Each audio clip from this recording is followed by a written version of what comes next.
Welcome, everybody, to the iBUG Buzz, episode 601 for September 18, 2023. I'm Greg, and I'll be co-hosting tonight with Sandhya. If we have anybody that's new to the iBUG Buzz joining us on this call, or if you're new to the Buzz and listening to a recording of this call on YouTube or as a podcast episode, we want to extend a special welcome to you and encourage you to join us each week on Monday night for this call.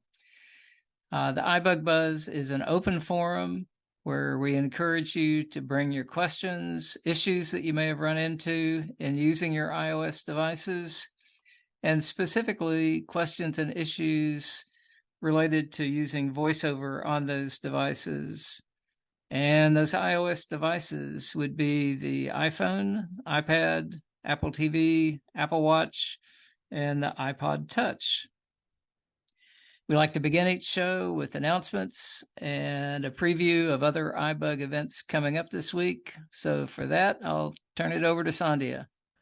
All right. Thank you, Greg. Yes, we have a full week ahead. All times are on Zoom, and everything is on Central Time. So let's go. All times are on Zoom. All things are on Zoom except when specified otherwise. Okay, so iBUG Buzz for the next 2 hours. Then tomorrow we have Clubhouse. We'll be doing the Mac Buzz from 5 to 6. Then on Wednesday, we'll have the Android Insight call from 7 to 8:30, talking about all things related to your Android devices. You can come ask questions about the A-Lady, so that's a good place to entertain those issues. Thursday is Trekkie Talk. We're going to be on the Next Generation, Season 7, Episodes 2 and 3. Then on Fridays, the movie night, virtual movie night at 8, social time at 7:15. More social time, more time to be together. Oh boy. So yeah, we hope that you will come and hang out with us and do the Name That Tune and other activities, so general silliness. Then on Saturday, we have the iBUG Apple Workshop from 2 to 4. We're going to be talking about the new iOS 17, the features, the accessibility issues, bugs, all kinds of good stuff. So definitely come and check that out, see what features you might, want to use or, want to know about before you start updating. So that'll be on Saturday from 2 to 4. Then, let's see, social media real quick. We'll just visit our website, ibugtoday.org. ibugtoday.org is the best place to get all the information about all of our services and other ways to contact us. All right, with that, Greg, handing it back to you. All right. Thank you, Sandhya. So let's take a minute, go around the room, give everybody a chance to say hello. To do that, you'll need to unmute. State your name, tell us where you're from, and if you're new to iBUG or the iBUG Buzz, please share that with us. So I'll get things started. I'm Greg, and I am about 30 miles southeast of Ding Dong, Texas. Julie from Houston. Hey, Julie. Hi. Marie from Reno. Hi, Marie.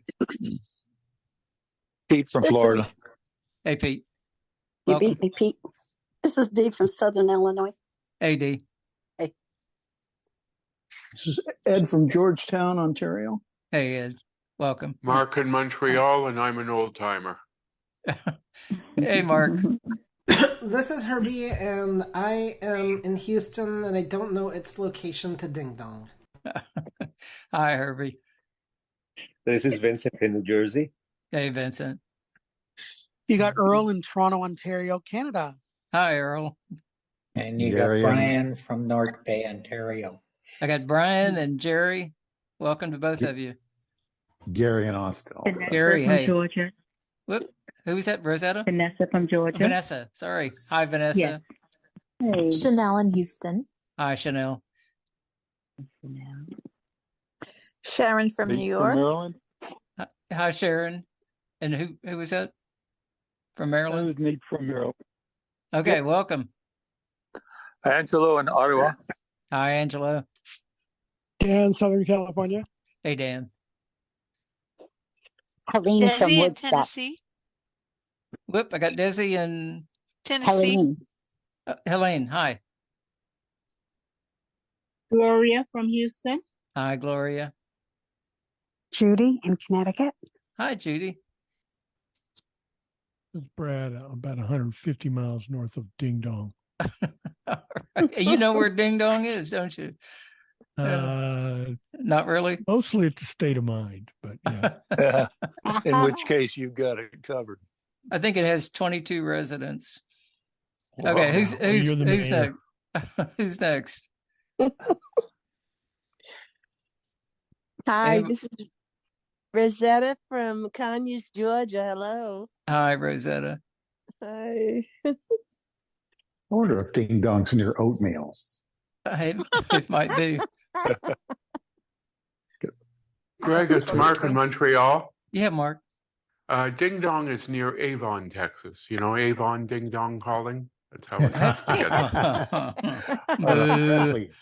There actually is a town called Oatmeal, Texas. It's I think up in Bell County or someplace up there. Yeah, there's Ding Dong. Or Williamson County. There is a Ding Dong in Bell County, right down the road from us. Okay, who else we got? Would that be you, Greg? What, Ding Dong? Are you the Ding Dong? Yeah. I've been through Ding Dong. I've never spent a lot of time there. If it's on I-35, I've been through it. If it isn't, I haven't. Sandhya's getting ready to say get back. Yeah, let's keep going. Who else have we got? Jody in New Hampshire. Hey, Jody. Hey, Greg. Anybody else? Deb from Kansas. Hi, Deb. And who Hi. from Arlington? Priscilla. Priscilla. Hey, welcome. Thank you. Linda from Conroe. Hi, Linda. Hi. Anybody else? Okay. David from Houston. Hi, David. Marvin from Chicago. Hey, Marvin. How are things in Chicago? Pretty good. Pretty good. All right. Who else? Okay, let's go on to questions. Questions and issues. I didn't hear anybody that was new, so let's just open it up for anybody. Who wants to get us started? This is D. Okay, go ahead, D. Yeah. Okay, I'm asking this for a friend. Sure. That's what they all say. That's what they all say. I know. My friend had an iPhone, and she recently got a new one. So she's given her older one to her younger daughter, well, her daughter. And she just set it up and put an Apple ID on her daughter's phone. And she was having trouble doing that. She put all the information and it won't accept it. Does anybody got an idea what you do with your kid's phone? You're breaking up a little bit. Me? So, yeah, you were. Yeah. Breaking up or cracking up? Both. No, so okay, so they've given the phone to a kid and to her daughter. Okay, and she tried to make an Apple ID for her daughter.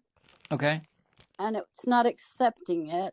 Okay. And so does she have to have a separate ID for her daughter's phone? Okay. Or can she... Good question. Who can help with that? Come on, I know we've got some smart people out there. David, go ahead. Yeah, I believe you have to set up an Apple ID for each person, but they can all share the same, family account. But each individual person has their own Apple ID. I have one for my daughter. When she forgets hers, then I have to approve, then send me a two-step authentication thing, and I have to give her the code. And she puts it in, and she's able to reset it when she forgets her password. Okay. It's quite awesome. All right, good. Okay. This is Brad. Brad, go ahead.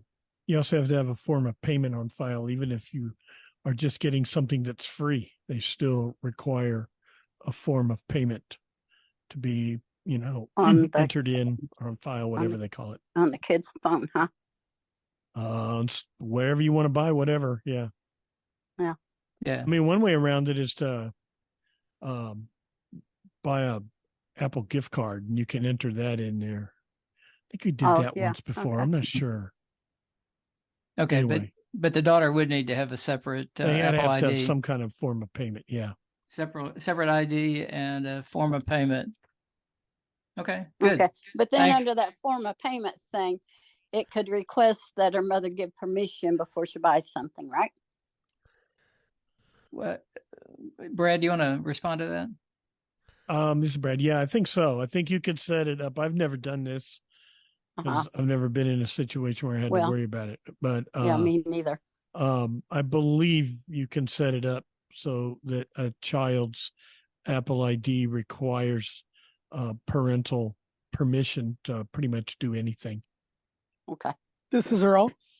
Yeah, Earl, go ahead. Yeah, you can definitely do that. I have family sharing set up, and my daughter is on my account, and she requires permission before she can purchase any apps. So yes, you can definitely set it up so that they require permission. All right, good. Thank you. All right, good. How about another question? This is Nate. Is there any reason not using eSIM on an iPhone 13 mini? Currently, I have a SIM card, and with Verizon, I have the option to switch to eSIM. And is there any advantage or possible disadvantage of doing that? Okay. Anybody have experience with the eSIMs, using an eSIM? This is Brad. Brad, go ahead. Yeah, my 14 Pro it has no place for a regular SIM. When I activated it, it went eSIM. That's right. They don't even have a SIM slot on this. There's not even a SIM slot. Right. This is Marie. Marie, go ahead. I don't think if the 13 already has a SIM card in it, I don't see any real purpose in going to an eSIM. I mean, you can use it. It has an eSIM also, but if it has the SIM card, I don't know that there's a difference in performance or anything. Right. If you change carriers though, then wouldn't that save you a trip into the carrier? The new carrier? Probably, possibly. Yeah. This is Brad. Go ahead, Brad. Yeah, I think you have to, communicate with the carrier. I'm not sure how you would change a carrier. I do know, and one of the nice things about an eSIM is no one can steal the SIM card out of your phone because it doesn't have one, which means it's a little bit harder to steal your identity, which makes it all the more important to make sure you've taken the precautions to lock down your iPhone. Yeah, and you don't have to worry about trying to get that SIM card out of your phone. You don't have to fool with that. Yeah. All right. Good. Well, let's go ahead. Thanks a lot. Yeah, Nate, did that answer your question? All right, let's move on. Who has another question? This is Jody. Jody, go ahead.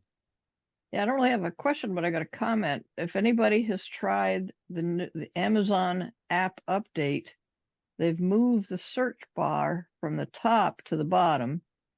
And once you go to an item, the back button is now in the bottom left-hand corner instead of in the top left-hand corner. Okay. So it just, it was a little confusing at first because I'm like, where'd they put the back button? So anyway, yeah, everything's been moved to the bottom of the screen. Yeah. Don't you love these updates? Yeah. Yeah. All right. Good. Thank you, Jody. How about another question? This is Ed. Ed, go ahead. Yeah, I'm trying to enter some passwords into my keychain, and I can't seem to figure out where to open the keychain where it shows you all your passwords. And somebody give me a hint. Yeah, who can tell Ed where to find the keychain passwords that he's entered?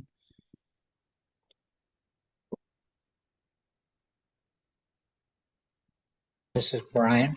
Brian, go ahead. Yeah, you go into settings and all the way down, and you'll see one tab called passwords. It's way down. and tap on password, and then you will get all your passwords and you can edit or create new ones. Okay. And it's right down at the end? It's where it starts with all your... Okay. Okay. Thank you. Yeah. This is Brad. Brad, go ahead. It's in settings. You I'm just muted. like Well, start we've got- down there That's what I from said. general and start flicking to the left and go down the list and you'll find it. I can't remember. It seems like, well, I can't remember what's above it. I do it all the time, but I can't remember the order.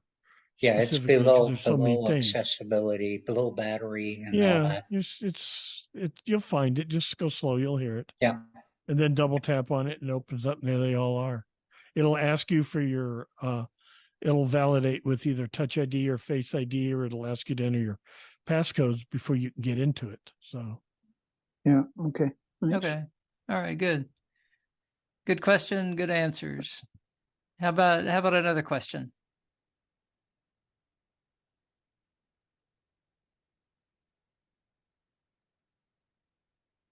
Who's next? This is Helene. Helene, go ahead. The WhatsApp, I just tried it for the first time because my friend was in a remote place in Michigan.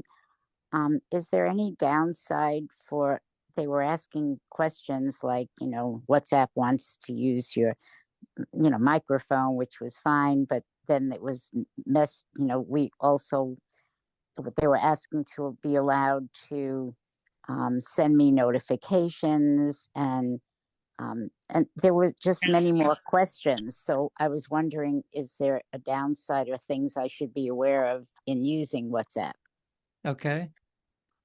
Who wants to take a shot at responding to that? This is Herbie. Herbie, go ahead. So you do want to enable both those things for two different reasons. The microphone is so that way you can send voice messages to people, and notifications is so you can get notified of an incoming message. Okay. All right, good. Those the permissions are always a little scary. You kind of wonder how, with some of the tracking that's going on, but all right. Let's go ahead and move on. Another question. This is Pete. Pete, go ahead. I've got a problem. I've got an iPhone 13, and whenever I'm listening to audio, whether it's a song or a podcast or a YouTube video, about 2 minutes in, the volume, there's kind of a click that I hear on my speaker, and my volume drops big time, like 50%. Now I can raise the volume again with the up volume button, but sometimes I'll regain full volume, if I want to, or sometimes it just doesn't go as loud as it previously was. Really weird. It's only been happening now for about 3 weeks. And I'm wondering, first of all, if installing iOS 17 may help this, and if perhaps a hard reset would work, in which case somebody please run me through the process, which buttons in which sequence and things like that for the hard reset. Okay. And Pete, you're talking about the speaker on your phone, right? Yeah. Okay. Yeah. The all right. audio, I hear kind of a clunk, and then the audio drops. Yeah. Okay. Who has anybody had that experience where the volumes drop? Herbie, go ahead. Actually, yes. I've noticed it. I usually wear headphones, and I haven't heard the clunking sound, but I thought that my volume has been doing some interesting things too. However, I don't know that iOS 17 is going to solve the problem because I'm running the iOS 17 beta, and so I assumed it was just a beta issue. Yeah. But I'm assuming you're not running the beta since you're asking if iOS 17 would solve the problem. Yep. So exactly. I don't.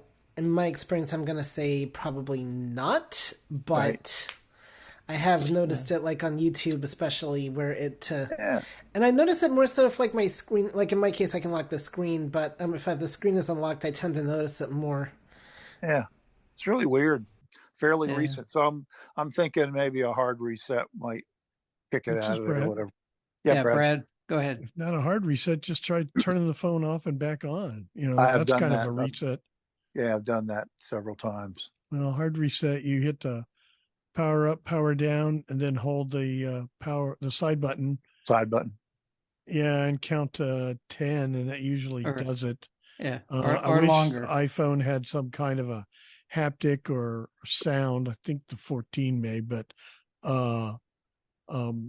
it should restart. Okay. Like I said, hold All right. it 10, 15 seconds. It should be. This is You also might want to make sure. I do not like audio ducking. I don't know. Interesting. I didn't like it when it first came out. I turned it off and have never used it again. I think it causes more problems than it helps. So I don't know if that's affecting it, but you might turn it off and don't ask Good me where it idea. is because Yeah. I I'll don't find even remember. Probably under sounds and It's under, haptics. yeah, it's the audio ducking, I is? think, is in voiceover. No, Yeah, voiceover maybe settings. under accessibility. Thing. It's not voiceover. Yeah. Sri, did you Maybe have it something is. you wanted to add? I was just gonna ask Pete, do you know what time you set for your lock screen to occur? Never. Yeah, so that shouldn't be an issue. Yeah. Mark in Montreal. Mark, go ahead. This is an ongoing issue with me when I'm listening to podcasts and whatever, and I have my lock screen set for 5 minutes. Just before it gets to that point, my audio cuts down. And what I have to do is just tap anywhere on the screen. Audio ducking will duck it, and then it brings it back up to normal. And it seems to be a bug. And I was running the beta for iOS 17 final release candidate, which I guess I still have, which is basically what you guys have as the real McCoy now. So it's been an ongoing issue with me, and I've noticed it in podcasts that the audio will drop a fair bit. Like I would say somewhere between a third and a half to where it was. Yeah. Yeah. And it's all you do is tap your screen, and VoiceOver will duck it and bring it back to where it was, and then you just have to be mindful of it. It's just a glitch that won't go away. That's annoying. Yeah, Mark, you have audio ducking turned on? Yes, sir. Yeah. Okay. So you might try it both ways, Pete. I've tried it off just for the hell of it, and the same thing. Yeah. Okay. All right. So Good thoughts. What happened to our the sound that we got when the phone reboots? Did that go away with 17? Mark in Montreal? Mark, go ahead. Still there. Still there. Where is it? Still have it. Where is it in settings? Audio, and I think it's in hearing or audio, somewhere weird like that. You have to go into hearing or audio, and it's in there. Okay, I was looking for that this afternoon and could not find it. You have to turn it back on. Yeah. Earl? Yeah. Who is that? Earl? Earl, go ahead. Yes, it's under audio and visual. So it's under the hearing heading, and then you look for audio and visual. Good. Thank you, guys. I missed that. I think it got turned off when 17 got loaded. All right. Who has another question? Sharon? Sharon, go ahead. I think it was Pete in one of our workshops about Bard. You told how to subscribe to magazine, and I did that, and that worked. But what if you want to unsubscribe? What do you do? How do you unsubscribe from a Bard magazine? Yeah. Okay. Anybody?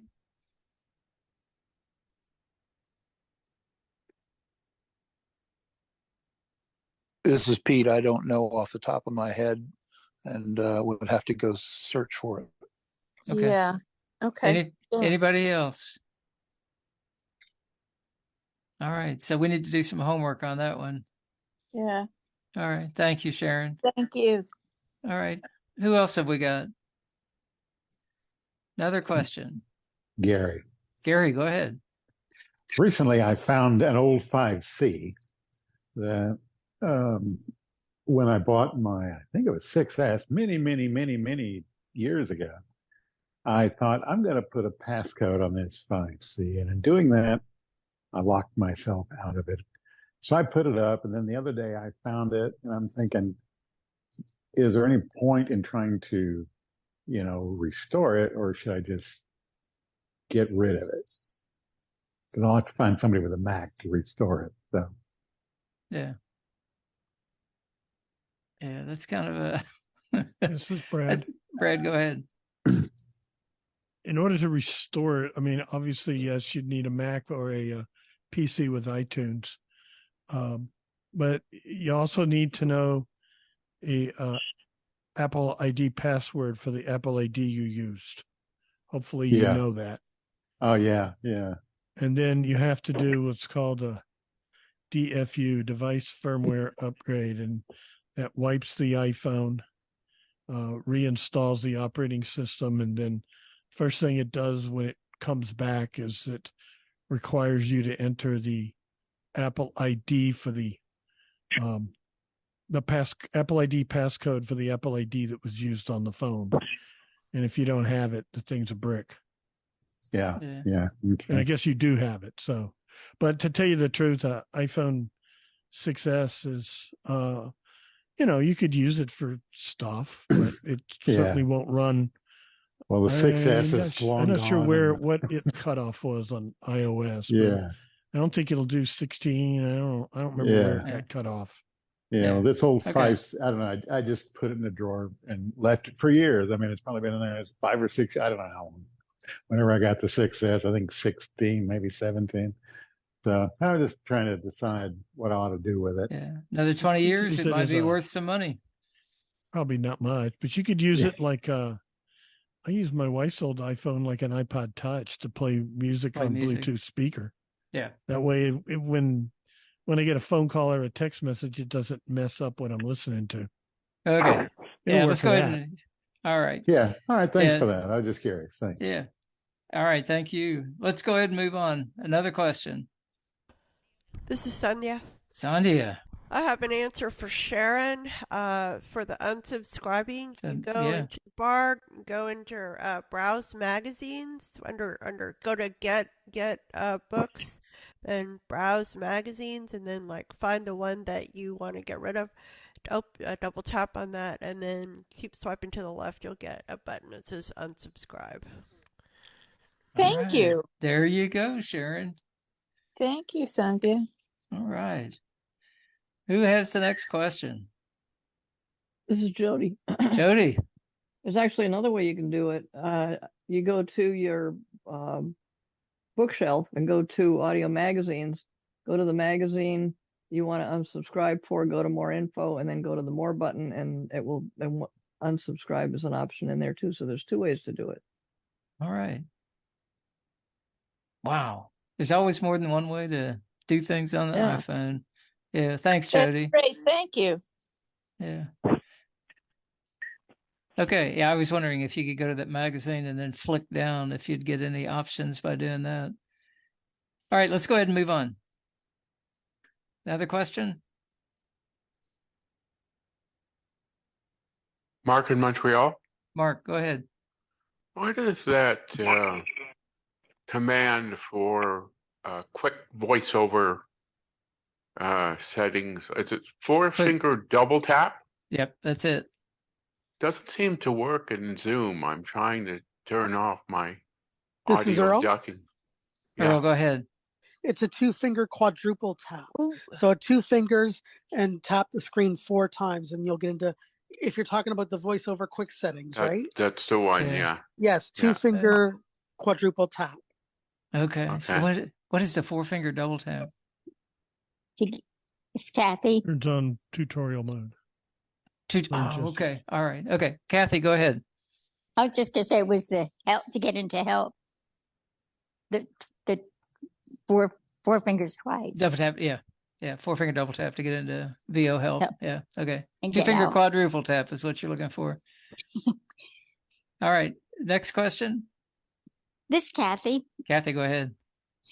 So most of the time I listen to books on my phone, and sometimes I get into a screen. There's 2 things that happen. I think one of them is that I get into that quick help, or else I get into what's the one where it puts all the stuff on the screen in alphabetical order?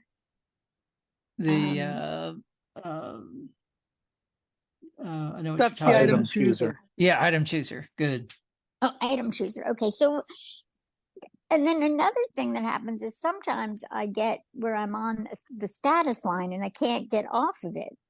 So it's like my book is reading. I'm trying to stop it for whatever reason. Somebody's coming or the phone's ringing, and I cannot stop it. It goes to these other screens, and I know the way out of the item chooser. I think is to just do the two swipe up for 2 beats, and it goes back to the home. Mm-hmm. But sometimes I'm caught at the status line, and I can't. There's nothing on the screen except the status line. I can't get out of it. Does anybody know how to get out of that? Pete. Yeah, Pete, go ahead. If your swipe up doesn't work with the one finger, then try the app switcher, swipe up a little farther, get into the app switcher and maybe close it out, come back in. Okay. Yeah. This is Chanel. Chanel, go ahead. Yeah, you can also do the 2-finger scrub. It's like taking 2 fingers and moving them quickly across your phone. Right. And kind of a hard, firm gesture, like you're trying to scrub something off.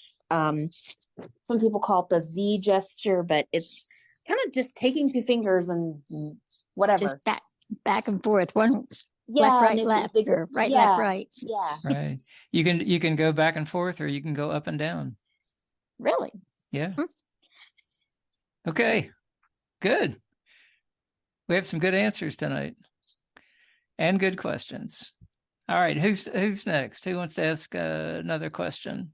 Mark in Montreal with a report on my test just now with the forefinger. It did not work. I turned Zoom off. I turned Zoom on. It's still not ducking my Zoom. So I tried that, and in regular audio ducking on regular voiceover settings, it doesn't work either. So okay. I'm stuck with no ducking whenever I go into Zoom. It is what it is, I guess. Yeah. Okay. Well, thank you for sharing that. Herbie, go ahead. So you're trying to get audio ducking on while you're in Zoom? Yes, that's correct, Herbie. Have you tried resetting your voiceover, like turning it off and turn it back on after you turn on audio ducking? Yeah, it's the first thing I did. Okay, and it doesn't lower the volume of Zoom at all? No. All right. And it's just in Zoom. Everything else is fine if I want it. It may be because Sandhya wants to make sure that you hear iBUG very clearly. I'm just guessing, but could be because I'm hard of hearing anyway. What'd you say, Herbie? Okay. All right, let's move on. Who has another question?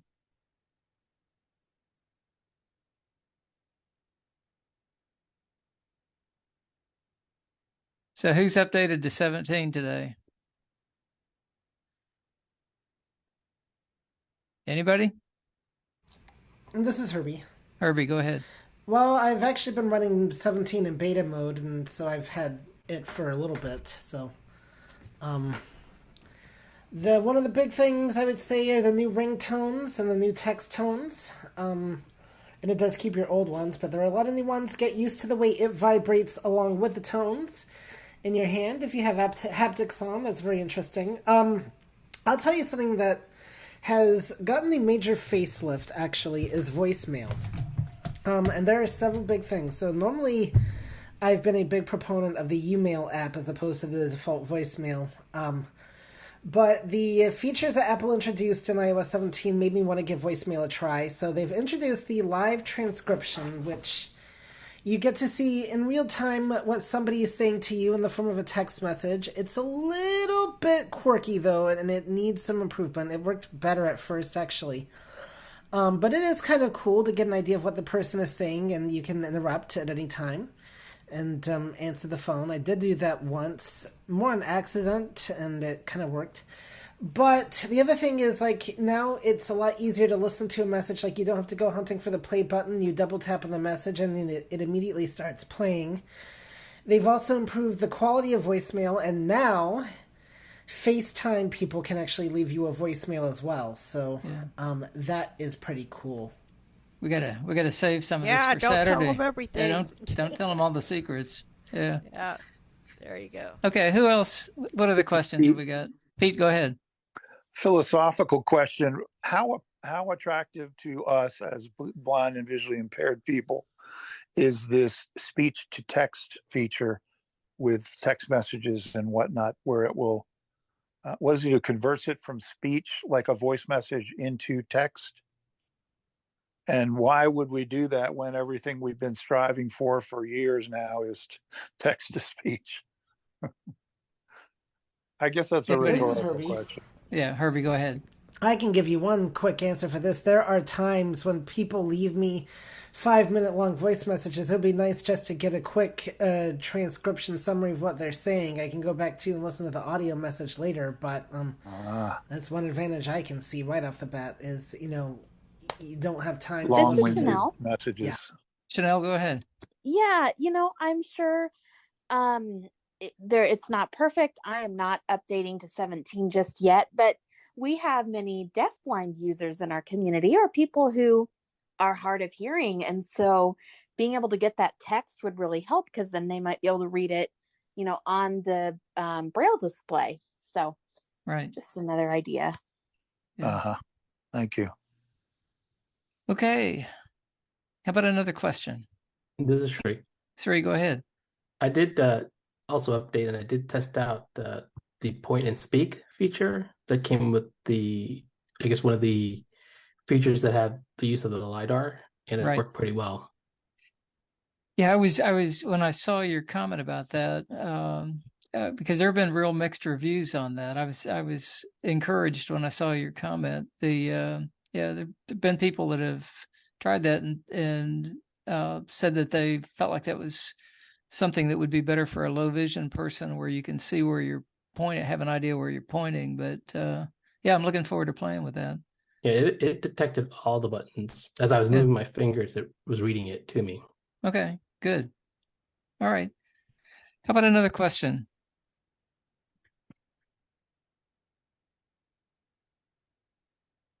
Linda, go ahead. I'm having trouble keeping my name in Zoom. I'll type it in and I'll hit done, and it might stay there for a couple of times while I'm in Zoom, but then other times I'll go in Zoom and I come up as iPhone. I wonder, my name wasn't showing up tonight, and I wonder if that has something to do with a recent Zoom update. This is Brad. Brad, go ahead. If you create a free Zoom account and then log into it, it should always remember your name. Okay. You can do that by, when you're not on a call, open Zoom. This is, on your iPhone or same thing on the computer. Open Zoom, and on that first screen, you should see, it'll say log in, and then below it should say create account. And you just go in there and create account. It'll want an email address, and it's a bare minimum of information. Create a password, and then log in. And I mean, you'll stay logged in until like forever, unless you log out. Yeah, right? I'm so guessing if you log in on your iPhone, you're logged in forever. The name you give it, it'll ask you for a name when you create your account. And you can even go in and change that later. Like I once upon a time had my whole name, and I went and changed it to just my first name, and then it shows up every time without fail. Yeah, I'm thinking, Linda, you have an account, right? And your name just stopped showing up? Yes, I do have an account, and it just says stop showing up. That's my experience you're logged too. in. Yeah. Yeah, I know I'm logged in. This is Jody. Jody, go ahead. And one thing I find is that if I remove Zoom from the app switcher and close it, then it loses my name, and the next time I open it, I've got to put it in. So I never remove Zoom from the app switcher, and then it will remember my name. Okay. This is Brad. Brad, go ahead. I have never experienced that. I've had Zoom on my iPhone for I don't know how long, years, and I've never had a problem. I stay logged in, and it always shows my name without fail. Yeah. This is Chanel. Chanel, go ahead. Sometimes Zoom will actually sign me out, and it'll tell me I've been signed out, or there was some sort of error. So maybe I've signed in on tried to switch devices too much. I don't know, but I have had where my account does periodically sign me out on my phone, and then I do have to go and sign back in. Okay. All right. Yeah. Let's go ahead and move on. Who has another question, another topic? All right, let me ask a question about AirTags. I just bought my first AirTag because somebody said if you put that in the car, then that would be a way of finding your car in a parking lot, or if the car was stolen, you'd be able to track where the car is. My experience with that, though, is I could be standing 3 feet away from the car, and before it actually says something, it responds to on the Find My, lets me know that there's an AirTag that's close. What is the experience other people have had with that? Putting it in luggage, an AirTag in luggage, or things like that. This is Trey. Sri, go ahead. So just so I understand this, Greg, so you have an AirTag in the car and you're walking towards the car and you were trying to see if you could find it, or you're waiting for it to tell you, hey, there's an AirTag. Well, I was trying to find, I was just trying to use Find My to see if just to test how it works. And I had to get right up next to the car before it actually acknowledged the AirTag. I've not had that problem. I have a number of AirTags and it tells me exactly where it is. Like just in general, but when I do look for it, it does give me indication as to the distance of it. And from how far away? I've done it like 10 miles away. It'll tell me where my tag is. Like I have one at my house and it just gives me information. So okay. This is Sandhya. Sandhya, go ahead. Are you, and there are different tabs. So, there's people, there's items. So it depends. You need to look at maybe, I don't know where you were looking. So. Yeah, I found it. It just kept saying, it kept saying calibrating. Okay. And I'll keep playing with it. Okay. This is Sri. Sri, go ahead. When you first paired it, did you get the audible sound like it paired with your device? You gave it a name and everything? Yeah. Okay. Yeah. This is Brian. Brian, go ahead. I'm wondering, where in the car did you put the AirTag? Maybe it's by the computer. It's in a pocket in the back of one of the front seats. So, but I'll probably move it around and see if I get better results. I was just kind of disappointed initially because I thought it was going to be a lot more responsive, but yeah, I'll change where I have it located. Okay. Anybody else? Another question? This Marie. Marie, go ahead. If somebody else has something, let them go ahead. Well, this is Jerry from Vermont. Sure, Jerry, go ahead. I am wondering, what is all the fuss about the new Be My Eyes AI? People are upset about it for some reason, and I don't quite understand what the upset is.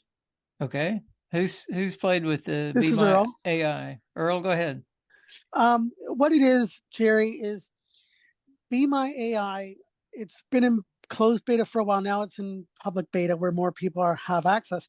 But what it is during the beta cycle, there have been times where it would describe faces, and there have been other times where it wouldn't. And they recently started describing faces again, but within the last week or so, it stopped. And they're saying it's because of privacy issues. And, there's a state, I think it's Illinois, that has the law where you can't describe images of people.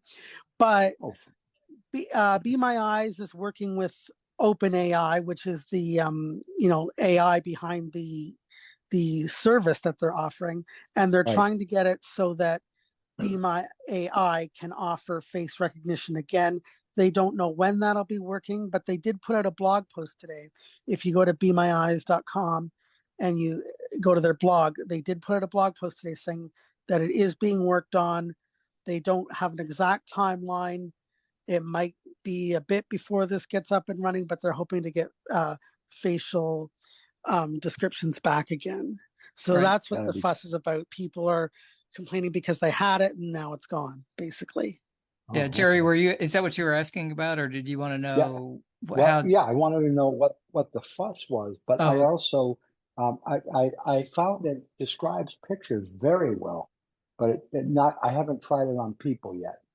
well, So and you can try it. Yeah, settings, if you're in the house and take a picture of the room, and it'll right. describe in detail what's in the room, what's on bookshelves. I mean, Oh it's yeah, pretty it's amazing. impressive. It This is And really then is. and then you can query with subsequent questions. So it's really it's a game changer, I think, Yeah, I for think so me. This is too. Earl. the Earl, go ahead.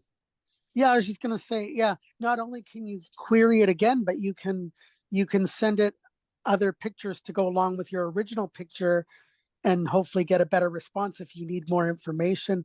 I use it all the time on my battery pack to determine how much charge I have left in my battery pack. That's one Right. of the things I use it for most often, honestly.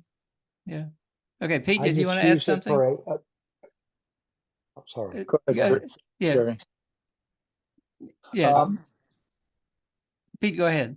the to do that Jerry I think is referring to was strictly about privacy and facial description. okay. And Thanks, Pete. initially there was a restriction placed where they were not to do facial description because of privacy issues. And then somebody posted something on Facebook, a blind individual, objecting to that, as removing one of our newly found basic rights, where we finally have the Yeah. ability to have faces described to us and features. But today or yesterday, Seeing AI came out, or Be My Eyes came out and defended their position and said that they were going to do everything they could to restore uh, photo description for faces, because they knew that was a key issue for the blind, for their customer base. They also Right. issued new terms of service today. I got an email with new terms of service and privacy rules that I think had something to do with that issue. I'm not sure. I didn't study them, but that's the to Okay. do. All Right. right. And it's Let's not it's not a Be My Eye. It's not a Be My AI issue. It's a Right. open, it's the the AI. what open Yeah. AI that they use. And so let's Yeah. Marie, you had something Yes, that I had to step away when Sri was talking about the LiDAR in the new 17. Is it that much better than 16? And also, what app were you actually using to look at your keypad? Because I got a new range coming Thursday with a touchpad. okay, Sri, you want to respond to that? Yeah, so it's basically one of the new features of where we have our magnifier.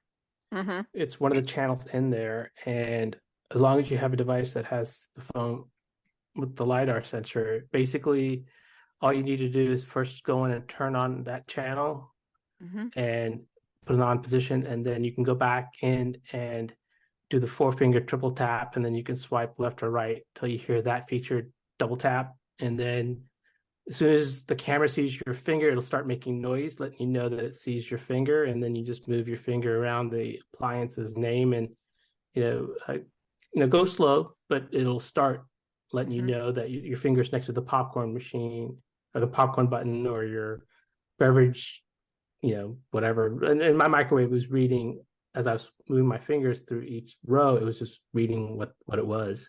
Mm-hmm. Okay, Yeah. thank you. Yeah. But my range is not going to have a popcorn button, but it'll read what's there, I'm sure. But Thanks, Sri. you'll be able to use that instead of bump dots. Yeah. Yeah. I think Okay. I'd How probably about still go ahead and put bump dots on, but yeah. it'd still be, yeah. I'm liking my bump dots. Mm-hmm. Okay. How about another question?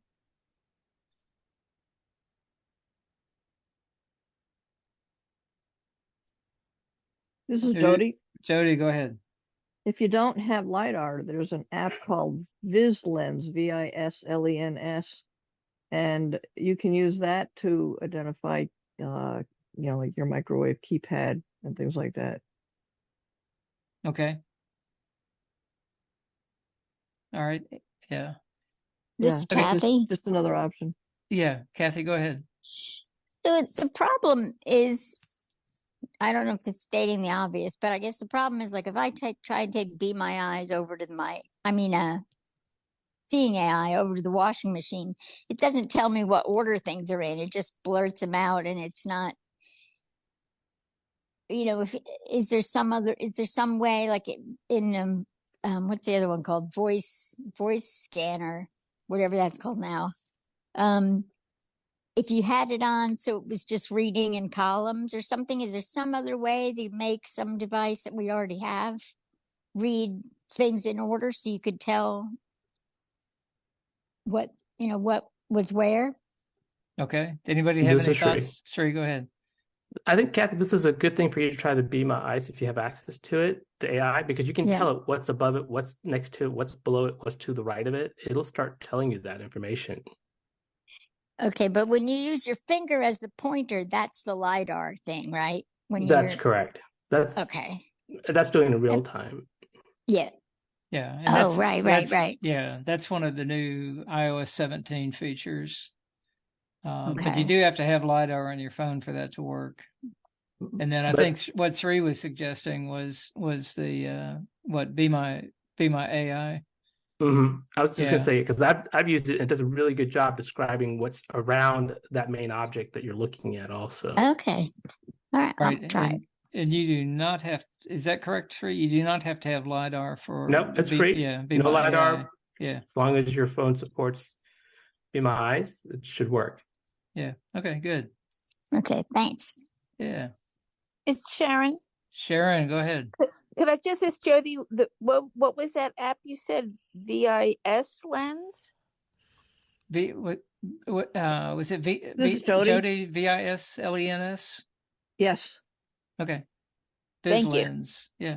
BizLens. Did you get Thank that magazine deleted? No, I haven't done it yet. I was scared I'd delete everybody. I will. Okay. All right. Who's next? It's Marie. Marie, go ahead. I just wanted to remind people that LiDAR is only included in the Pro models. Yeah, Pro and Pro Max. Yeah, you do pay extra for that. Yeah. Okay. Who's got another question? D. Yeah, D. Go ahead. Okay, since you brought up this LiDAR thing, I'd like to get an idea from people. Do you really feel like LiDAR is that beneficial to a blind person? Okay. Maybe has it in, I know question. they've added new things that you can do with it, and all since it first came out, but I really wonder, is it really worth the extra? Mark in Montreal. Mark, go ahead. Yes, absolutely. Because if you're in an office building, it'll read to you the office numbers and information about what's on the door or the number of the office in that particular door identification option. The option we were discussing about point and click with the finger, that I have not had a lot of success with, but I'm totally blind and I need a camera 101 course from somebody, but it does work. There's another one in there where you can actually do a quick read on text on anything. And you don't have to open an app like Seeing AI or Envision or anything like that. You just hold it over to text and it reads it for you, and it does that one really well. Really well. I was really impressed about that. You can also do that with Be My AI, of course, which does a pretty good job as well. I'm a huge fan of the Be My AI because Earl and I are doing the inside beta testing before you guys get it on the outside. So we get to try everything before it goes out to the public beta, and we just love it. Yeah, but good. It's got my top vote of confidence right now for an app. All right, good. Thanks, Mark. Pete? I Go don't ahead. think, yeah, that's real all well and good, Mark, but I'm not sure that involves or requires LiDAR. I mean, reading text as we've been doing forever without. No, it doesn't. LiDAR. But if you're in an office building and you want to know where you are and whose office is somewhere, and you're by yourself, it will tell you that. Okay.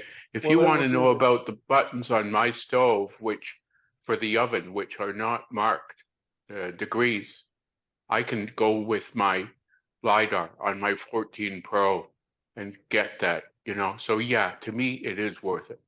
This is Shrey. Shrey, go ahead. My point was, Mark, that can be done without LiDAR.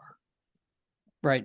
Reading office numbers on next to office doors you can do without LiDAR. And I think her question was, what's the big deal about LiDAR? Right. LiDAR will give you distances that you're away from something. Go ahead, Sri.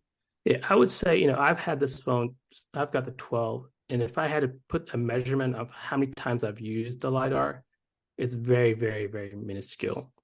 I think what really everything that the LiDAR is doing, like Pete said, other apps can do it. The only thing that the LiDAR does really well is give you that distance, which right now I can't think of too many apps that really tells you the distance between you and that object.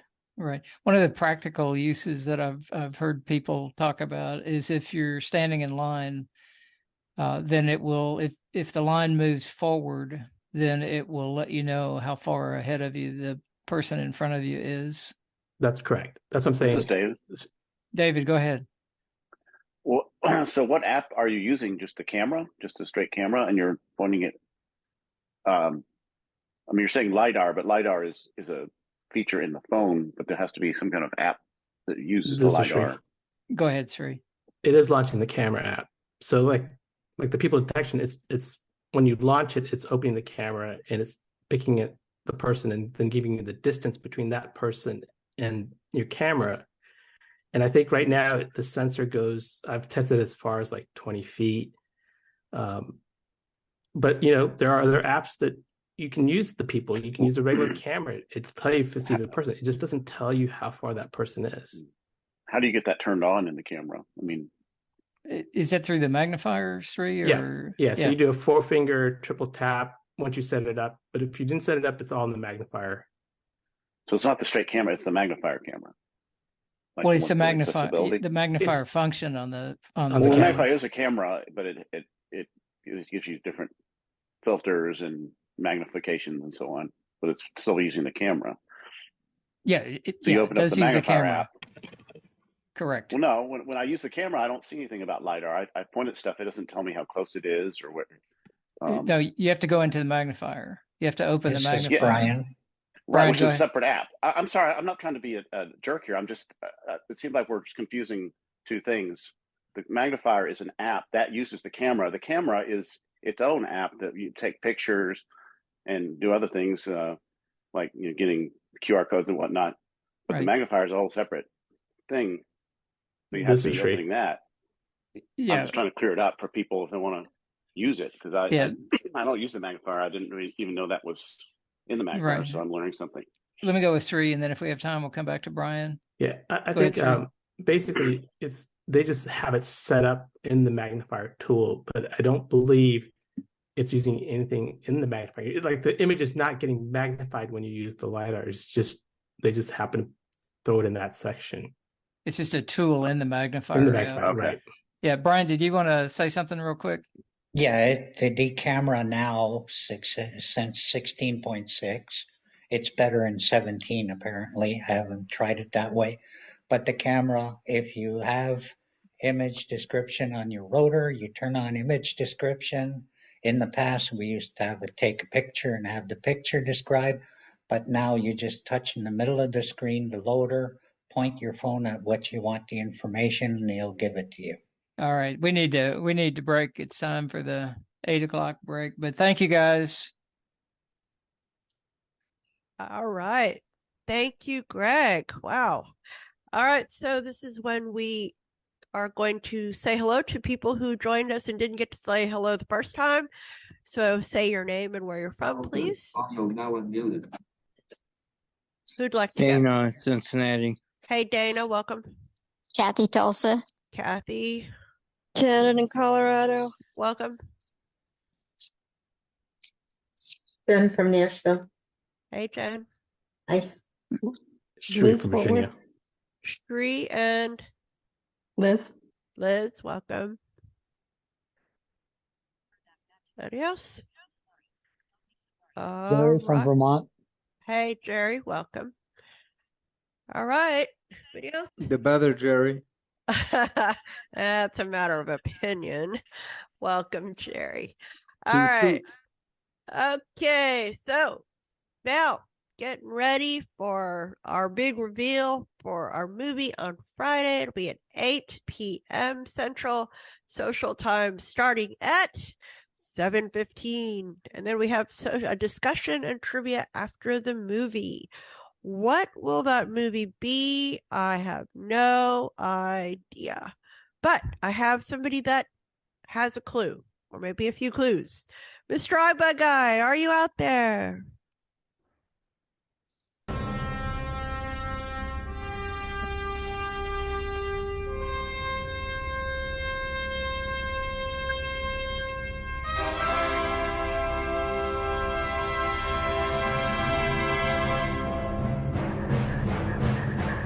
Yes, yes, yes. I'm out here. Where are you? Wow. All right. Very good. We are getting ready to have some clues for tonight. You know what? Somebody asked me a question and I didn't know the answer, so I figured I would come here and ask the iBUG Buzz crew. I was asked, which came first, the orange fruit or the color? Anybody have an idea? And why? The fruit came first. Why did the fruit come first? Because they used to call it red, yellow before they called it orange. Okay. Doesn't sound like that'll win any cases. Yeah, really. This is Terry. Terry! I think the color came first because orange is part of that, what I know as the Roy G. Biv color spectrum that's been around for bazillions of years. Okay, that's plausible. This is Pete. Hey, Pete. The orange came first. That's because the orange tree is tracked back to 2024 BC, when it was originally mixed with a strain of what used to be called a tangerine back in the pre Jesus days and all of that. So there's your scientific answer. All right. Just made that all up. This is Shriek. Yes, he did. Okay, keep He going. totally We made- gotta go. Totally made that up. Yes, oranges Okay. came before tangerines. All right, here we go. Oranges Here we came go. before. We're Go on, gonna go on, have to move on. But I Okay. appreciate everybody's answers. And if anybody wants to go Google it, you can probably What's find the answer? mixed Can't results. tell you. I have no idea. That's why I'm Oh. asking you guys. Okay, go on. All right, where are we? La la la la la. Oh, One guess per rule. we're gonna give some clues for our game, or how to figure out what the movie is this week. And to do that, you get one guess per clue, and you must say your name and wait to be acknowledged before trying to guess the title. All right, so here we go for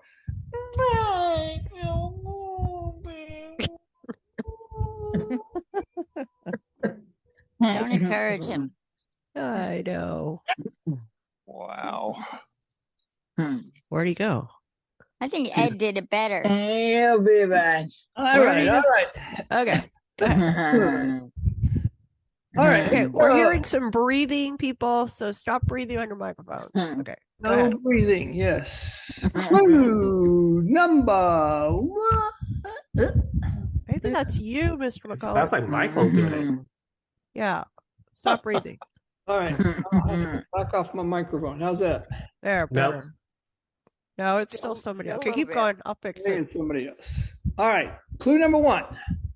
Our film this week entertained audiences spanning several generations.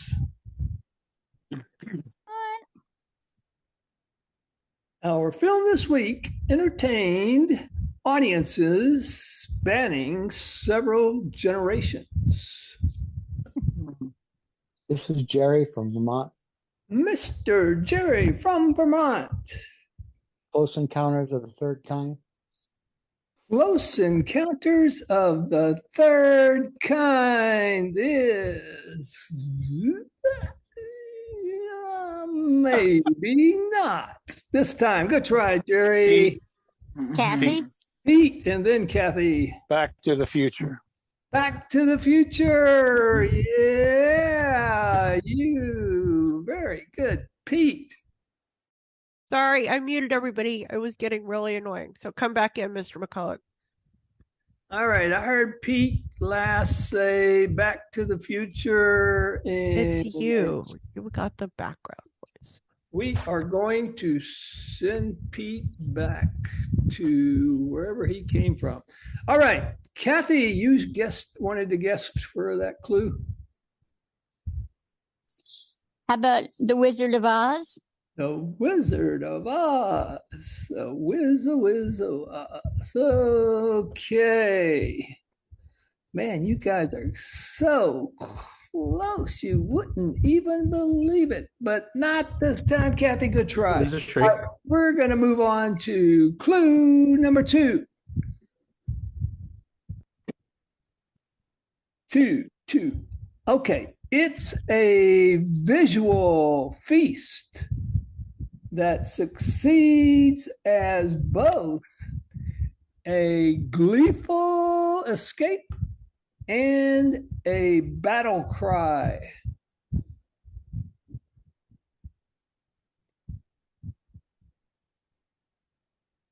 A visual. Ooh, Shree, go ahead. Star Wars? Star Wars. Oh, yeah, right there with. McCulloch, it's your mic, dear. Out of this world. All right, let me see if I can fix this thing. I'm gonna have to throw you out. Can you do that after we see what the clue is? I can't. Do I have sound on or off? All right. Okay, go on. Okay, that's better. Any better? Any better? It's better now. Go. I think it was my fan. Now I'm gonna sweat. Oh, I don't care. Keep going. Clue number. No, wait. Somebody was going to guess. Shree guessed Star Wars. You didn't. Oh, Shree already guessed. Who else? Shree guessed Star Wars. Okay. Nope. It's in a land far, far away. It's too bad. Okay. Anybody else? It's a Kathy on clue number 2. Willy Wonka's Chocolate Factory. Willy Wonka's Chocolate Factory. Oh, that would be so good if it were the right movie. Clue number 3. This is Brooks. Oh, Brooks. All right. Brooks got it in before I finished saying. So he gets to guess on. How about Braveheart? Braveheart. Oh, Brooks. He took us in a different direction, but you know what? It just might be the right answer for another night. Good try, Brooks. All right, clue number 3. The film can be hysterically funny with giant laugh out loud moments, generously scattered throughout. Let me try that again. The film can be hysterically funny with giant laugh out loud moments generously scattered throughout? Donna. Miss Donna from E.T. phone home. Was that Donna or That somebody? was Donna. Donna. Oh, good try. That was so good. Let me hear that one more time. E.T. phone home. Good one. Good one. This is David. All right, David. Is it Dr. Strangelove? Dr. Strangelove. You know what? I've never seen that movie. That came out. When did that come out? That came out like in 70 something. Like the 60s, like early 60s. 60s. Oh, even further back. It's Stanley Kubrick. Yeah. We haven't done any Stanley Kubricks, have we? Keep going. We're getting off. No, it was not the right answer. Good try, Dr. Strangelove. Shri. Superman. Superman. Oh, Shri. Oh, Shri. Oh, Shri. You just tumbled down that tall building you were trying to jump over. Has All Shri right. ever? What? And encouraging other people to guess too. There's all kinds of people out there. So go ahead. We got 45 people, unless some people signed in more than once. So let's hear some new guessers out there.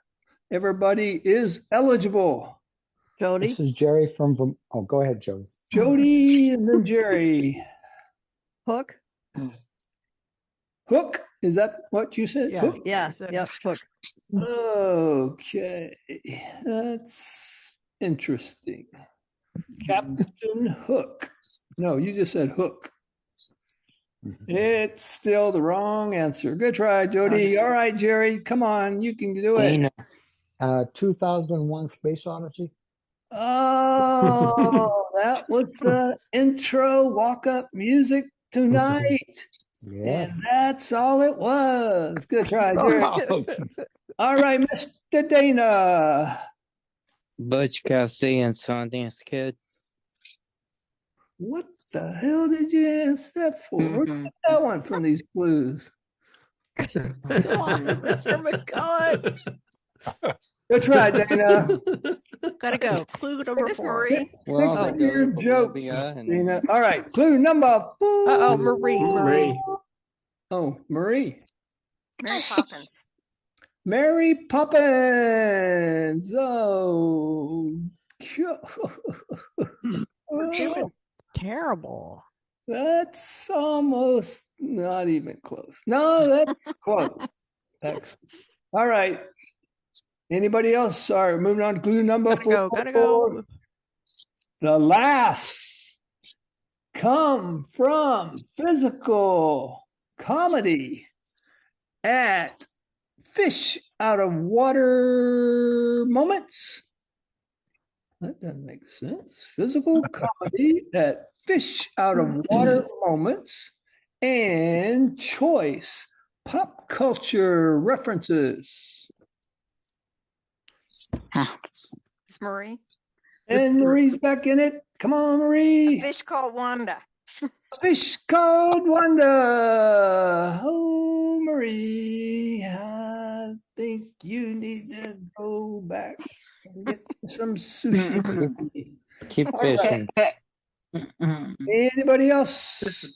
Mark in Montreal. Brooks and then Mark. Brooks and then Mr. Montreal. Okay, Brooks, go ahead. The Three Amigos. The Three Amigos. Come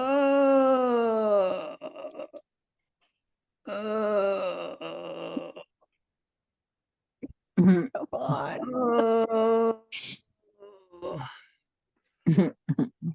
Brooks, hasta la vista. Next time.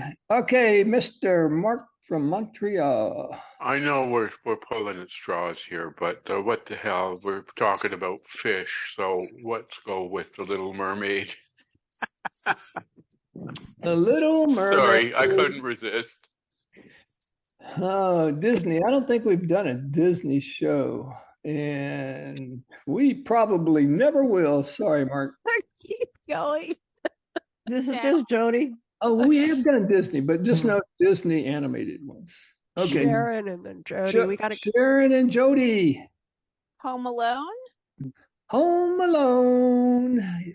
That's where you can go. Sorry, Sharon. All right, come in, Jody. Flash. What? Flash. Flash. Nope. Flash, as in Flash. Gordon. Like the fish out of water splash. Oh, Splash. Splash, taking a bath. Yeah. Splash. You can do that all you want. Okay, sorry, Jody. All right, we're going to move on to clue number 5. Okay. There are 11 actors, count them, 11, that play the main character. What? This is Shri. Shri. Is it? It's a mad, mad, mad world. Mad, mad, mad world. And 3. I had high hopes for you. It's always next week. Has Shri ever won?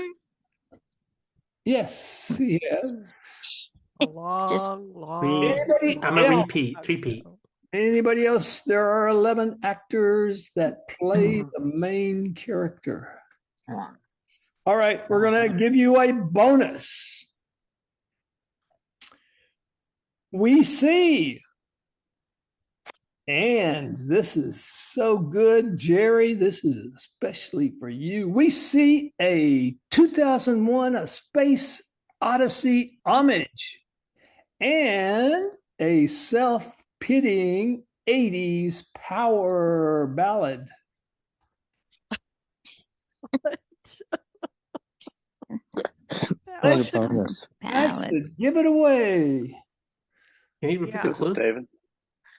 We see a 2001 A Space Odyssey homage or homage, and a self-pitying 80s power ballad. Okay, David, he's got it. Is it the Barbie movie? The Barbie movie. From 2023. 2023 just came out this summer. Big box office hit. Highly rated on Rotten Tomatoes. And guess what? We found it. And that is our Friday night movie. Yes. Get out of here, really? Go, Mr. David. Wow. It's not heavy or anything. So, Cool. we have one requirement for anyone planning to come to the Friday night movie. You must wear pink. And we are giving a prize for the best descriptive pink outfit. So, what's the name of the movie? Barbie. Barbie. Thank you. As in the doll. All right. Johnny, what do we have for our winner tonight? All right, David, you know where this is going. Your very own life-size dream house. Yes. All right. Yes, and very good. So garage. you are all Get set the Corvette to go too. and enjoy. And you might need some security because there are not many walls in that house. So okay. All right, windows. very good. Thank you, Mr. McCulloch. Would you like to say? So that is Barbie Friday. This is a brand new movie. So come and join us. And it's great for men, women, everybody. It's not just a chick flick. It's way more than that. So we hope that you'll come. And that is on 8:00 on Friday. Mr. McCulloch, would you like to say goodnight? I'm putting together my pink outfit as we speak.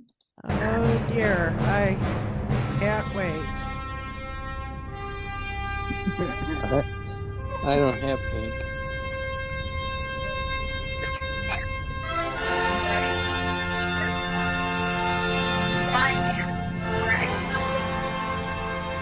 You're a therapist. Maybe. All right, there we go. Very good. So now we are going to move on to our next segment, the iBUG Bites segment. And with that, we have Greg. Are you there? Yes, I am here. All right, are we ready? Yeah, go ahead and play the recording, and then I'll answer any questions. All right. Okay, ready to go? Ready? I'm not ready. Here we go. In tonight's iBug Bite, I wanted to walk through the process of how we resume a recording in the voice memos app. So I've already asked Siri to open voice memos, and at the bottom center of the screen, we'll find a record button. Record button. All right, double tapping on that button will start a recording, and double tapping again will stop the recording. There is not a button on this screen to pause and resume the recording, but we can get there. So for the purposes of this demo, I've already done a 23-second recording, and I want to do a 4-finger tap at the top. Voice memos, back button. All right, so flicking to the right. Edit button. All recordings, heading, test number 1, text field. Okay, so I've labeled this recording test number 1, flicking right. 12:32 p.m. Actions available. More actions button. All right, it tells me when the recording was done, and I hear a more actions button. So I'm going to double tap on that more actions. More actions. Test number 1. Okay, I want to flick right until I hear edit recording. Close button, copy button, share button, edit recording button. Replace button. Okay, I double tapped on that. It puts me on a replace button. All right, but I want to do a 4-finger tap at the top again. Sheet grabber button. Test number 1, text field. Okay, I'm back to my label for the recording, flicking right. 12:32 p.m. So we've heard that before. Duration 23 seconds. So it says it's 23 seconds. The recording is 23 seconds. Flicking right. Playback settings, but trim, but waveform, 0 seconds, adjustable. So it tells me I'm at 0 seconds of the 23-second recording. So I'm going to continue flicking right. Current position, 0 seconds. Rewind, 15 seconds. Okay, so it again said I'm at 0 seconds. I'm going to flick right to the fast forward. Play button, fast forward, 15 seconds button. Okay, in order to resume the recording, I need to get to the end of that 23 seconds. So I'm going to hit the fast forward a couple times. Fast forward, 15 seconds. So I double tapped on fast forward twice. Now if I flick back to the left. Play, but rewind, current position, 23.3 seconds. Okay, so that confirmed that I'm at the end of the recording. So now flicking right. Rewind, 15 seconds. Play, button, fast forward, 15 seconds. Okay, so I'm back on fast forward. If I flick right one more time, I'm going to hit a resume button. Resume button. Okay, and at that point, I can double tap on that resume button, and it's a toggle between resume and pause. So I can resume, I can pause, I can resume again. And it's that simple to get to the resume button. So hope this has been helpful. All right. Very cool. Thank you. Yeah. Any questions on that? Do people use that resume? Greg? Oh. Yeah. Go ahead, Sri. Yeah, I heard Sri. Go ahead. Yeah, so I That's definitely something that I use, but I also use that. There is a track slider where you first got the 0 seconds. So if your Right. file is, let's say, 20 minutes long, obviously hitting the fast forward, 15 seconds will take a long time. So there is a slide tracker to the left of it, and if you flick up or down, it'll just jump the track in larger scale. Right, and I was going to talk about that, but I knew Sandhya would not be happy if I made that much longer. So I kind of and if you're if you're like Sri was saying, you flick up and down on that what is it called? Anyway, Adjustable. It's adjustable. And if you're at the beginning of the recording, or if you're somewhere in the recording, then when you flick right beyond fast forward, you see you have a replace button, and so that would just replace whatever you've recorded from that point forward. If you flick up or do the fast forward until you get to the end of the recording, then that replace button changes to a resume button. Pete? Yeah, Pete, go ahead. Can you help me go back to the beginning and kind of set me up for an application where this might be helpful?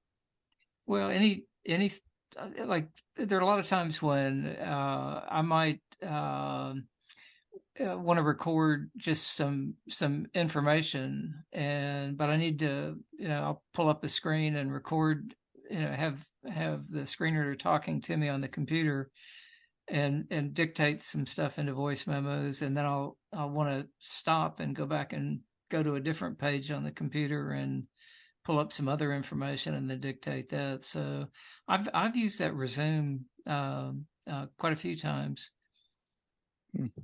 Yeah, it's real handy just to be able to start and stop, and take a break. Okay, thank you. Yeah. Anybody else? Kathy, go ahead. Kathy, thank you, because I don't use the voice recorder much because that screen was so complicated, and it's odd that it doesn't let you resume immediately. You have to go through all of the right. Yeah, that seems like a no-brainer that they would have where pause and resume toggle, but they don't. The Just Press Record app does have a play pause, but that is not a native app. I think I heard Ed. Did I hear you? Jerry. Yes. Yeah, Ed, go ahead, and then Jerry. I don't know if you heard me, but I hit my button. Is there any way you can just play what you recorded and then hit stop and resume? No. Because if I did all of that, I'd forget what I said. Yeah. No, you have to navigate to the end of the recording, and then you can find that resume button. Okay. Wow. Thank you. Yeah. It's not, I went back and forth a lot that I really didn't have to. I was just trying to, like with being at 23 seconds in the recording, I didn't need to go back to the left. I just wanted you to hear that confirmation that I was at 23 seconds. So it's really pretty simple once you get the hang of it. This is Sandhya. I think Jerry was waiting. Jerry, yeah. Yeah. I was just wondering, Greg, if you could quickly summarize that process again. There were a couple of 4-finger double taps at the top there. I wasn't clear about. Okay, if the recording is closed, if it just appears in a list of recordings, then you can flick down until you hear more actions. If the recording is open, then you'd flick right until you get to more actions and double tap on that. And then you flick right to edit and double tap on that. And then flick right until you get to if it's a short recording, you could just flick right until you get to fast forward, and then just double tap on that a few times to get to the end of the track. If it's a longer recording, as you're flicking through, you'll get that adjustable where you can flick up and down to go to different places in the recording. So you need to get to the end of the recording, and then just flick right past fast forward, and you've got the resume button. Okay, thanks. This is Sri. Sri, go ahead. I also want to say, when you're using voice memo, if you record something and you stop it, it stops at the end and you can continue to record. So what Greg did was, the only reason he had to go all the way to the front end is because he was already moved the cursor to the beginning. But if you're just recording and you stop, it'll be at the end and it'll still be in resume. Right. But if you've recorded something, I don't think that resume button will show up until you've got to go into more actions and edit recording.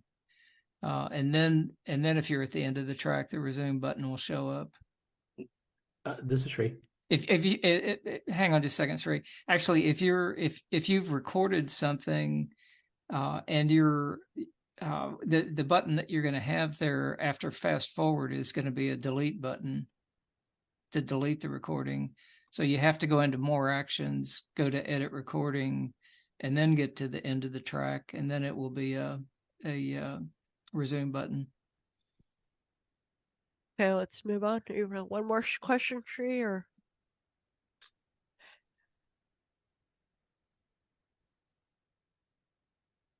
All right. Thank you, Greg.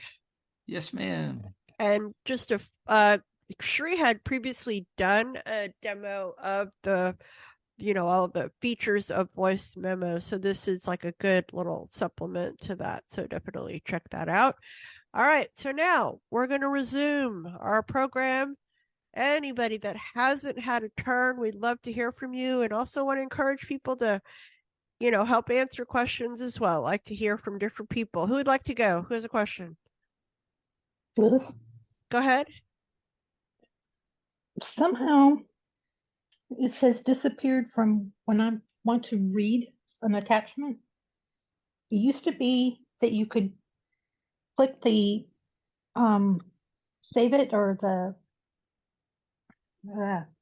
to open it and give you options to text it or save it, and you could scroll down to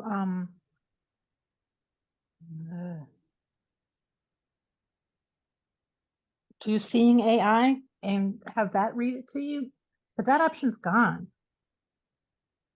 Where'd it go? How do I get it back?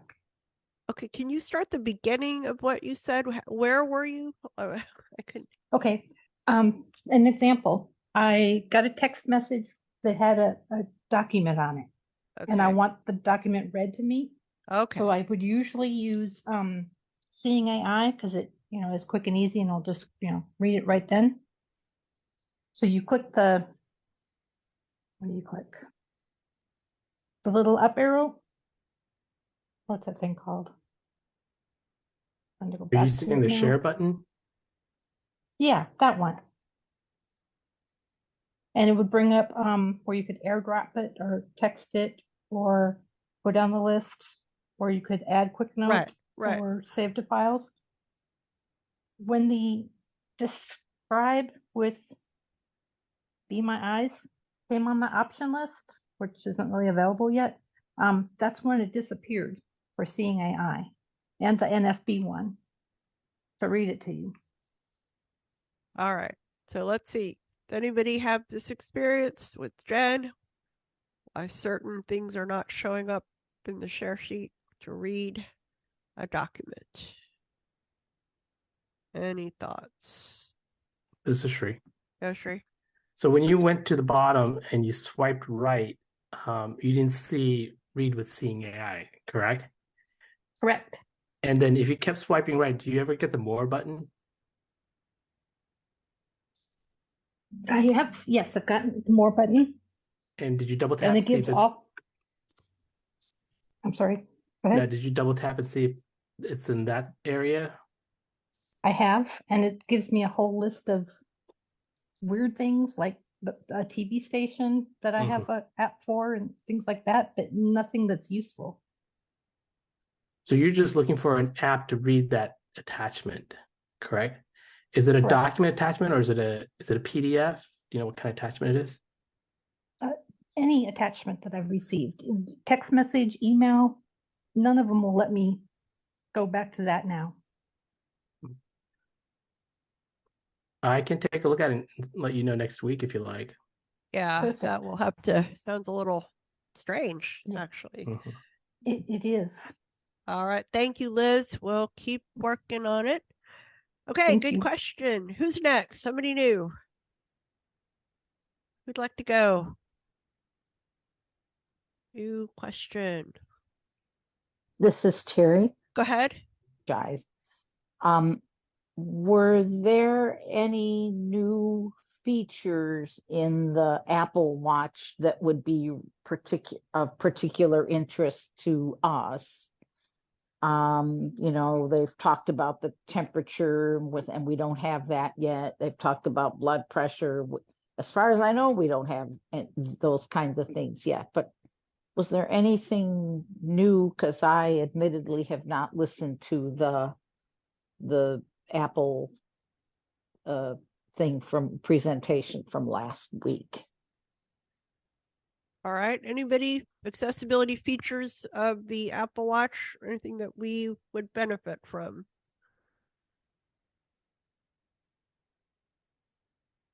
I think one of the gestures was being able to double tap with your finger, like your finger and thumb, to do certain tasks. But I think we as the voiceover users have been able to do that. But anybody else? This is Shri. Go ahead. Personally, I don't think if I had an older model watch, I don't think I'd have any reason to buy the new one because I didn't really see any major impact that one would receive getting the new watch. All right. Simple answer. There you go, Terry Ann. Don't get a new watch. Okay. Next. Who's next? New question. Jerry from Vermont. Go ahead, sir. On the Apple Watch thing, has the new update come for that yet? Is that down yet? Does anybody? I haven't seen it. This is Shri. Go ahead. Yes, I updated mine today. Both of mine updated today. Okay. Thank you. Okay, moving along. Who's next? Somebody new hasn't had a turn. Jerry. Go ahead, Jerry. Yes, I'm wondering, one question is it possible to pay for Apple iCloud storage with a prepaid Apple card? Oh, interesting. All right, can you pay for iCloud storage with the prepaid Apple card? Anybody?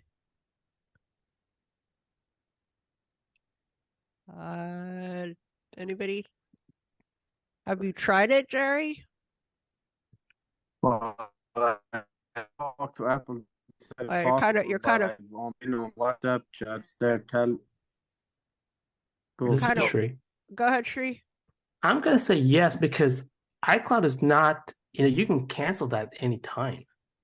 So as long as Apple is getting funds, whether they're getting it from your credit card or from, basically when you have money in your gift card, you can be used for anything that's towards Apple. So I'm gonna say yes. All right. And then when it runs out, you just lose your service. Go ahead, Jerry. I've spoken to Apple. They're telling me I need to have a credit card or MasterCard on there. I can't do it with a prepaid, but I've spoken, like I said, I've spoken to people on WhatsApp. They're telling me it's possible.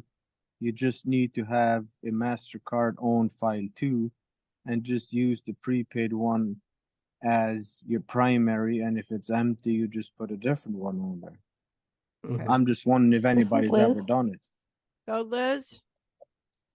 I have never put a credit card on my iCloud account. I get extra saved data, whatever that's called, and all I have is a gift card on there. I've never put a credit card on ever. I just have a gift card. Oh wow. Okay, there you go. All right, thank you, Liz. Good luck, Jerry. All right, next. Who else? Your question. I didn't hear her. She said she's never put a credit card on her iCloud account. It just uses gift card. Does she use iCloud storage?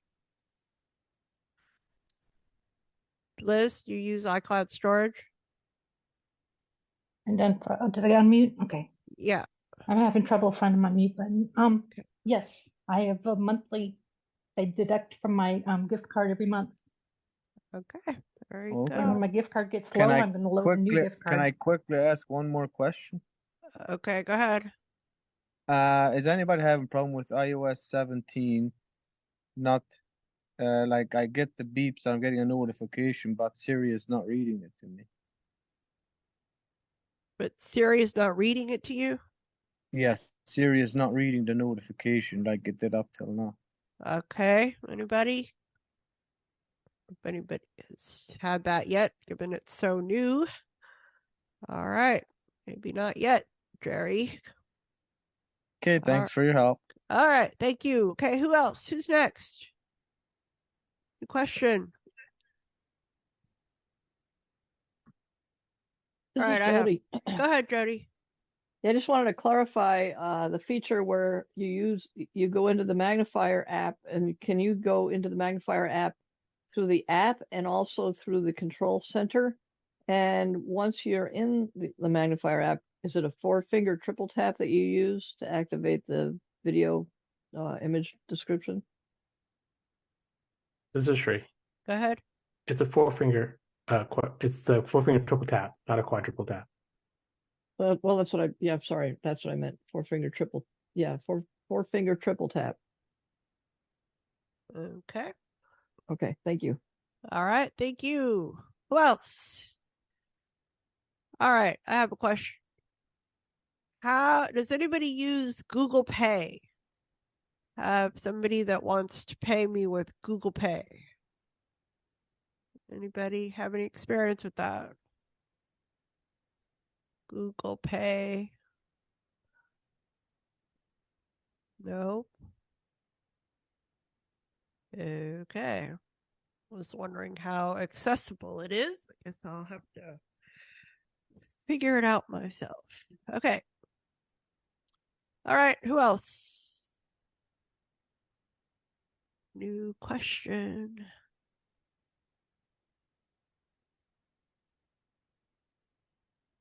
This is Sri. Go ahead. So I've got a question. So there's this dude that's going to be doing a presentation next month, and he ran into a problem with voiceover and voice control. And he's asking me, can you do a drag and drop, like moving an app from one screen to the next screen using voice control with voiceover? Does anyone know what the verbal command is for that? Okay.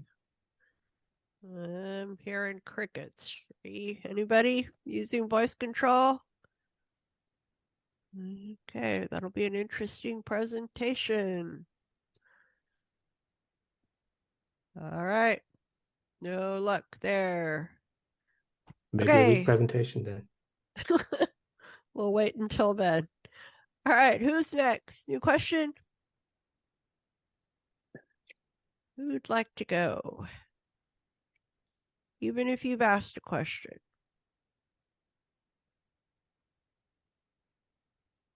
All right, I have one more question. On Facebook, I've seen some weird posts where it says so-and-so just died in a crash or something, died in an accident. What is that about? Anybody This seen is that? Terry. Go ahead. I have seen it, and it's a scam. Okay. It was sent to me and to 6 other people in a thread, and the person who's supposedly sent it, that meant that she had been hacked. Oh, okay. That Okay. it is definitely a scam, and probably somebody in there has been hacked. Okay, I've seen it a couple of times in different people's things. So okay. All right, thank you. This is Nikki. Go ahead. That happened to me on Messenger, Facebook Messenger. A friend of mine sent me a notice saying, and she died. And so I replied and I said, who died? And that was all it took. Everybody was getting hacking messages from me, so I had changed my password. So just be real careful. If anything weird comes up, just don't answer it. Delete it if you can, because it's getting worse and worse all the time these days. Thank you. All right. Thank you, Nikki. All right. Who else? New question. New problems. This is Vincent. Yes, sir. Go ahead. I have a question concerning Apple Pay. I have a 2022 SE, and when I use Apple Pay, all I have to do is open the app and then put it close to the device, and then it asks me for Touch ID, and I touch it, and it gets taken care of. However, there are some times where the scanner is far away from me. There's one particular store where I actually have to lean over to it. And then if I remove it from there, then it doesn't read the scanner. So I have to lean over, so use my Touch ID for it to accept it, to save it.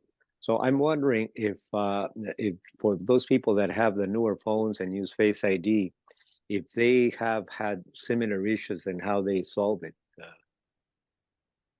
All right. Issues with Apple Pay and 22 SE. Anybody using Apple Pay? It's like you're using it pretty well though already, right, Vincent? So yeah, I have no problems, but I'm using it as a home button, so I use Touch ID. I don't have Face ID in my phone, right? So that's I don't know. This is Herbie. Go ahead, Herbie. No, using it with Face ID isn't any different. You just use the side button instead of the home button, and you hold your face in front of the thing while you're triple clicking the side button, and it works beautifully. This is Shree. Go Shree. I was going to say, you probably have an advantage when you have Touch ID, because you can reach it a lot further than, with the Face ID, because Face ID, you have to kind of look at the screen, whereas, you could move your hand far towards that scanner. I'm not a big fan of... This is Herbie. Hang on, let him finish. Go ahead, Shree. I was just going to say, I'm not a big fan if it involves me ever handing my device to the register for them to run it. So in situations like that, I just give them my card. All right, Herbie. So I never had any issues with Face ID with the physical scanners. You just, you bring up the Apple Pay screen, and then you show your face, and then you just wave the phone in front of the scanner like you would if you were doing Touch ID. So I've never had any issues with that myself. Okay. All right, Vincent. Hopefully that helps. Mark in Montreal. Go ahead. I never had any problems with because I use the Face ID all the time on my 14 Pro, and like Kirby says, you just use your Face ID, authenticate your Apple Pay, and then just hold the camera over the terminal, and it works like a charm. And then it just takes it. Bada boom, bada bing, you're done. Okay. All right, so Vincent, are we addressing your question or not? Yes, yeah. Okay. It's just that, in line with the somebody's question before about whether, the new phones, grant the new investment in a new phone is advisable. Are there many advantages that would actually, would make, me buy a newer phone and spend, twice the amount of money. I don't have any specific needs for an excellent camera or certain items that are offered by the new phones. But from what I heard in the presentation, the Apple presentation, it was more not very many technical advancements, not very many new features that were offered that would benefit somebody that has that uses it for limited purposes, reading, texting, voicemail, email, and things like that. So rather than doing that, that's why I got I got the SE 2022 phone rather than going with a 14 or a 15. Okay, yeah. No, I mean, like we've often said, it's whether you want to update. It's like if you had one in the last 2 years, you may not want to, or, some people do it every year. So it just depends on, what you want to do with your phone and if you want all the bells and whistles or not. So, but very good question. That is a big question because there's all this new stuff out there. And you're wondering, should I get it or do I need it or want it? So, all right. Thanks, Vincent. All right. Who else didn't get a chance tonight? You can ask your question now.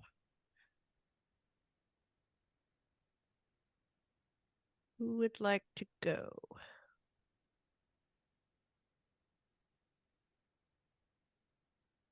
Anybody?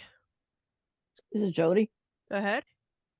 I heard that with iOS 17, if you have AirPods, that they will sense that if you start a conversation with someone while you're listening to music, that the music will decrease in volume, and then you'll be able to hear the conversation better.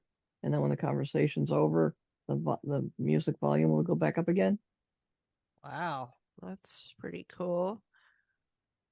Good, thank you. Well, I was gonna say we talked a lot about today. We were talking about seeing AI, and I have different meds in my drawer, and usually go and ask somebody, what is this one? Because they're all very similar. The capsules or whatever, and I was able to do it with Seeing AI. It was pretty cool just to do the short text, rotate the bottle, and I could read the name of the medication. So it was really very gratifying to be able to do it yourself. So, all right. So even with a This is Shree. round bottle. Go ahead, Shree. Sandhya, have you tried to put all your medication in the Med app, in the Health app? Under medication? Yeah, I've thought about it. Haven't done it yet. Because it does read the medication capsule. Like it reads the bottle of mine. Oh, when you're entering it in the Health app? Mm-hmm. Oh, okay. Mm-hmm. It even told me what milligram it is. It took all that information and put it in the Health app. So wait, when you open the Health, I mean, because I know we've talked about. I think Marion did a demo of the Health of that feature, putting it into your meds and all that. But so you're saying you could just take a picture of the label and then it puts it all in? Mm-hmm. Because there were when she did her demo, there were several questions like, what is the dosage? What shape is it? And all kinds of stuff. So like mine, read what the medication was, what the milligram is. I think I might have put in when I'm taking it, a time reminder, because you can't put a specific time you want to take the medication. Uh-huh. So I did all that, and then I just let it just remind me every day. Did you take a picture? You took a picture? No, it does it all itself. Oh, it just does it? Okay, all right. Yeah, because it scans the bottle and took the information in the bottle. Because that's my parents are older now, and that's trying to kind of help them coordinate their meds, and I'm like, they have so many, and it'd be cool to be able to just get. So that would be great. Okay, thank you, Shree. This is Jody. Go ahead. Do you know about the Script Talk feature? And if you get your prescription from a variety of different pharmacies, CVS and Rite Aid and Walgreens, they put a little disc on the bottom of your prescription bottle or on the top, and then you either get the Script Talk box, which you get for free, and then you place your prescription on it and it tells you what it is. Or with CVS, there's a feature in the CVS app where you can scan the little disc thingy and it tells you your prescription and all the information about it, including all of the precautions and that sort of thing. And this is Pete. And Script Talk has its own app Pete, too. And then Gary. Go, Pete. Script Talk has a Script Talk app as well, other than the CVS app. So you can either get the box that they provide. It's a little, put it on the stand and it'll scan it. And this is an RFID low frequency, low power radio frequency generator. You scan it with the kind of up on the volume or the ear slot on the screen. There's a camera in there, and it'll pick up the information from the RFID chip. There's a bunch of participating pharmacies, so I use it, so it's very convenient. Okay, for those staples you were telling us about, probably. Yeah, huh? yeah. Okay, go, Gary. I was just going to say what Pete said, so I don't have to say that. So I use it too. So yeah, it's a great app. I have both the device and I have the app. Yep. Okay, So I use both things. I have so much garbage on my nightstand. How big is this device? The script. Who? 4 Gary? inches square, maybe. How 4 inches square? Yeah. I'm just like, I'm running out of plugs in my room. I'm just like tired of wires. Well, you could just use the app. You Yeah, I wouldn't have to worry think about I that would much. use the app. Yes. Okay. I have both, but very convenient. Very All easy. right. Okay, This is guys. Chanel. Go ahead, Chanel. Did I interrupt anybody? I'm not No, sure. no, Okay. you're good. Go ahead. Okay. So what do the labels feel like? You said they're a small disc. Is that the CVS? They're just a piece of they're a piece of plastic, very thin. I don't know what the material is, but it's not thick or intrusive. And my pharmacist just attaches it to the bottom of the prescription bottle. Yeah. And then okay, put the but you bottle can on top definitely of tell it's there, right? Oh, you can feel it, yeah. Because sometimes I've gotten it where they haven't had them, and you can tell. Okay, hold on. I was trying to figure out if mine, because I opted into it, but it didn't seem like I had any on my bottles. Yeah. So anyway, I need to contact Talk to your them. pharmacist. All right, Yeah. very good. So just talk to your pharmacy and let them know, and I'm going to try it too. Okay. All right, we are at the end of our call. Thank you so much, Greg, for helping facilitate tonight. You are very welcome. And I have to still go and beat you at Wordle. Haven't done that yet, but okay. All right. So let's go over our busy week this week. Tomorrow, Mac Buzz on Clubhouse. Wednesday, Android Insight on Zoom. Thursday, and iBUG Trekkie Talk on Zoom. Friday, the big movie. I can't tell you how excited I am about the Barbie movie. And that will be on Friday at 8, social time 7:15, discussion to follow. Saturday, we're going to be talking about iOS 17. Lots of new features. You got a little taste of it tonight. And we will be having a little panel discussion of that on the Apple Workshop from 2 to 4 on Saturday. Check out our website, ibugtoday.org, for more information about all of our other programs. And with that, and if you missed our 600th call, that has been posted along with some of the iBug Cafe and other things that have been going on. So definitely avail yourself of the recordings that are available on our website, on YouTube, and podcasting apps. With that, we'll say goodnight. Thank you so much. Good night, everybody. Thank you. Good night, everybody. Questions. Good night. Good night, everybody. Don't forget to wear pink. Wear pink on Friday. Oh, Thank you. Be safe. Stay well, everybody. Yeah. I might have to wear pink virtually because I don't think I have any either. I don't either. All right. Good night. We're leaving in 5, 4, 3, 2, 1. Bye.